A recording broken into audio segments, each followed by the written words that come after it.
estudiantes, bienvenidos a nuestra tercera semana del curso Lectura y Análisis de Textos Literarios con Orientación Creativa. Esta tercera semana, como habrán visto, lleva por título Los cuerpos y el texto. Y sobre la idea de corporalidad de la literatura vamos a hablar un poquito más adelante. Comenzamos nuestra semana, como siempre, recordando cuáles son las tareas y las lecturas asociadas a esta semana. Comenzamos por la tercera parte del libro de Nuccio Ordine, La utilidad de lo inútil, nuestro libro base, cuyo contenido no forma parte de los cuestionarios, pero que es una lectura sumamente recomendada. Ya sé que quizá conocen la frase, creo que era de Borges, que decía que el verbo leer, como el verbo amar, no admite imperativo, pero de alguna manera en este contexto creo que está permitido que yo les empuje con mucho cariño a ciertas lecturas que sin duda pues les abrirán muchos caminos, lo cual es lo propio de la literatura, abrirnos puertas. Bien, tenemos nuestro regalo semanal, nuestras ciudades de Italo Calvino. Vamos a ver que estos textos seleccionados por mí de las ciudades invisibles para esta semana son un poco especiales. Casi todos recogen los diálogos de Marco Polo con el Gran Khan. Solo conocemos una ciudad, que es la ciudad de Olivia. Bien, en estos textos lo que vamos a ver, lo que quiero que percibáis es de qué manera nos transmite Italo Calvino una idea, y es la de la comunicación superior, vamos a decir. De alguna manera, cuando Marco Polo aprende bien el lenguaje, es cuando para el Gran Khan se expresa peor. Esto es algo muy curioso, de qué manera ese ejemplo o de qué manera la ficción en esos textos de Italo Calvino nos dan un conocimiento mejor y más real del mundo que el propio lenguaje medido hasta la extenuación. El escritor portugués Pessoa decía en unos versos: el escritor es bueno, lo digo de memoria, quizá me equivoqué en algo, el poeta es un fingidor y finge tan completamente que hasta finge que es dolor, el dolor que de veras siente. Siempre me ha llamado la atención esta idea, ¿no? De qué manera, si yo siento un dolor, para transmitirlo, no es más eficaz describir el dolor, sino hacer metáforas. Siempre me gusta ejemplificar esto con Miguel Hernández.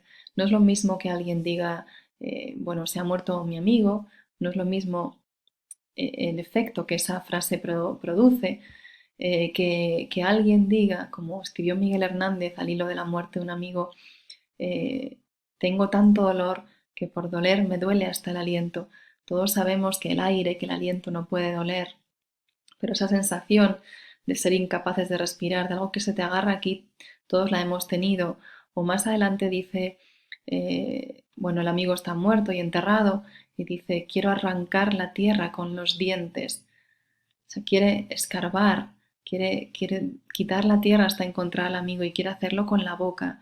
Esa imagen, que probablemente es una ficción, probablemente él no quería escarbar la tierra con los dientes, pero esa imagen, esa mentira, vamos a decir, nos lleva a la verdad. Realmente yo me emociono con Miguel Hernández al escucharle, al leer esos versos. Bien, pues de alguna manera esto es lo que nos cuenta estos textos de Italo Calvino, de qué manera en esa ficción, en esa mentira, en esa gesticulación, encuentra el Gran Khan más verdad y encuentra mejor lo que significan las ciudades que en un lenguaje pulido. Entonces, bueno, ese es el misterio de la literatura y lo que estamos intentando desvelar aquí, y vamos a intentar trabajar esta semana en eso. Después, las lecturas que tenéis a continuación son una antología de poemas de poesía contemporánea, un texto de Lorca, Bodas de sangre, una obra teatral, y una pieza también breve de teatro del autor Fernando Raval titulada Picnic. Bien, tenemos como siempre unas actividades evaluativas que son Las mismas, un foro en el que quiero que ustedes hagan la lectura de esos textos y comenten con sus compañeros esos textos.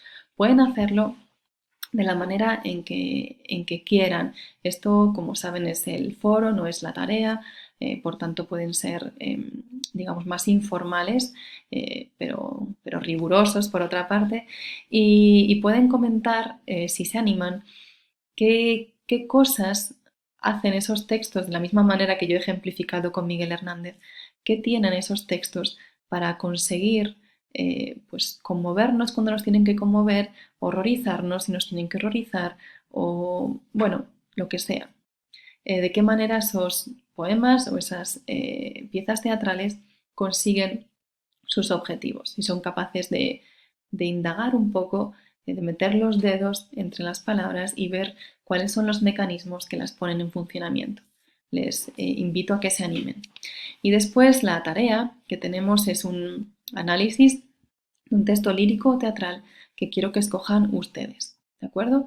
Si no quieren analizar una pieza teatral entera, pueden elegir un fragmento que les venga bien para que les guste y que les sea, que les provoque una reacción y un comentario. Entonces ustedes lo eligen y realizan ese análisis. Finalmente, como siempre, tenemos un cuestionario de evaluación sobre los textos de lectura que acabo de comentar. Bien, las recomendaciones generales, paso por ellas rápidamente porque ya las saben, es el tiempo que estimado que pueden dedicar, 4 horas para las lecturas y 11 horas para las actividades. Como siempre, y muy importante, participen.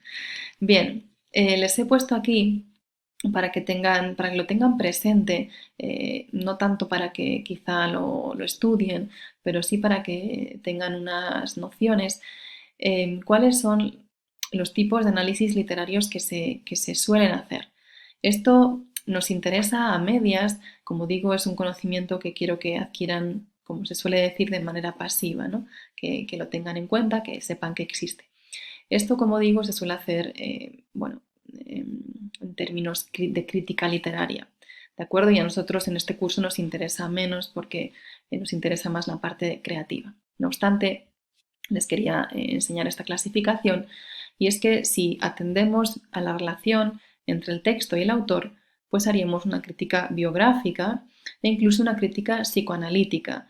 Hay quienes han analizado pues los desequilibrios de algunos autores a través de la obra. Esto es muy discutido, muy discutible y en fin, podemos no estar de acuerdo ni siquiera con los objetivos ni con la manera de entender así la literatura, pero yo les transmito todo esto. Después, teniendo en cuenta el texto y la tradición literaria, pues podemos hacer una crítica que tenga que ver con la historia de la literatura o incluso muy interesante con literatura comparada, analizando pues obras que tienen cosas en común o similitudes o divergencias en países distintos, en culturas diferentes, en lenguas distintas o ideas que han permeado sin que los textos se toquen, ideas que permearon, pues, por ejemplo, varias naciones en épocas similares o incluso en épocas distantes. Bien, eso es un tema que me resulta de gran interés. Teniendo en cuenta la relación del texto y el lenguaje, tenemos el formalismo. Sobre el formalismo hablamos un poco la semana pasada, la crítica estilística, el estructuralismo, que de alguna manera son primas hermanas, estas teorías, y analizan el texto en sí mismo, sus recursos y de qué manera transmiten un mensaje unívoco. Y la crítica semiótica que viene del griego semeion, que significa símbolo, entonces de qué manera pues, podemos interpretar los símbolos que aparecen en un texto. Y avanzando con estos análisis literarios tenemos la relación que guarda el texto y la sociedad y el texto y el lector. En el primer apartado tenemos la crítica marxista y la crítica feminista. Estas críticas no son las únicas, se engloban dentro de lo que llamamos estudios culturales y bueno, analizan de alguna manera la sociedad a través de las obras literarias. Es un tipo de crítica bastante interesante, aunque como siempre hay que tomar estas cosas con cierto cuidado para no hacer decir a los textos cosas que realmente no quisieron decir, ¿vale? No hay que extorsionar a los textos, pero son, digamos, el punto de partida es muy interesante. Analizar la sociedad, los constructos culturales, incluso en temas, ahí sale el feminismo, pero en temas de sexualidad y de géneros, pues analizar de qué manera se construyen las identidades a través de la literatura. Y finalmente tenemos la relación entre texto y el lector, donde encontramos la estética de la recepción, que es la base de nuestro curso, la hermenéutica, que significa interpretación y que de alguna manera también estamos en eso. Nuestro curso es una tentativa de interpretación también. Y la deconstrucción, que digamos que es como la última moda, que es el último de, digamos, de las teorías que han surgido y que de alguna manera, como su propio nombre indica, busca destruir, pero no destruir, sino desmontar la construcción literaria para poder entenderla. Bien, esto de manera así muy somera y superficial son muchos tipos de análisis literario, pero como digo, nosotros vamos a trabajar de otra manera. Quiero, antes de comenzar, lo he titulado La literatura en contexto, que comprendan que la literatura de alguna manera es hija de su época y que entiendan cuál es nuestro momento actual, nuestro punto de partida, nuestro presente. Hasta hace unas décadas se consideraba que el mundo vivía en la modernidad y posteriormente llegó lo que es nuestro presente, como decía antes, y que comúnmente se ha dado en llamar posmodernidad. Bueno, estas cosas son bastante discutibles porque de alguna manera los límites en historia no son como firmes, las cosas no son tan sumamente impermeables como para que las épocas no se toquen y de alguna manera no guarden mucha relación. Entonces estas cosas hay que tomarlas con cierta distancia y sencillamente tenerlas en cuenta porque nos facilitan muchas veces la comprensión de los textos. He recogido para ustedes algunas de las características de la modernidad y de la posmodernidad. Sin duda van a ver nuestra época muy reflejada en la posmodernidad, por eso digo que aunque no tengamos que estar completamente de acuerdo con la existencia de estas categorizaciones que son excesivamente generalistas, sí que nos ayudan a entender algunas de las cosas, dan claves de interpretación y claves de sentido. Les leo lo que escribí sobre modernidad. Caracteriza a la modernidad la firme creencia en la evolución de la especie humana y la razón. Sus pilares son los grandes relatos. Hablo de grandes relatos, pienso en religión, en ideas como el socialismo, el marxismo o el fascismo, la creencia en grandes relatos, en mayúsculas, una cultura homogénea y una firme creencia también o la idea de que la guía suprema es la razón y que en ese sentido los seres humanos evolucionamos gracias a la razón.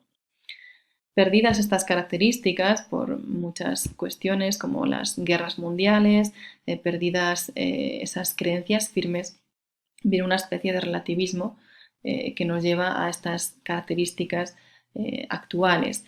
Hay un cuestionamiento de los grandes relatos, las cosas ya no se ven de esa manera binaria de bueno o malo o bueno, mejor dicho, ya no se afrontan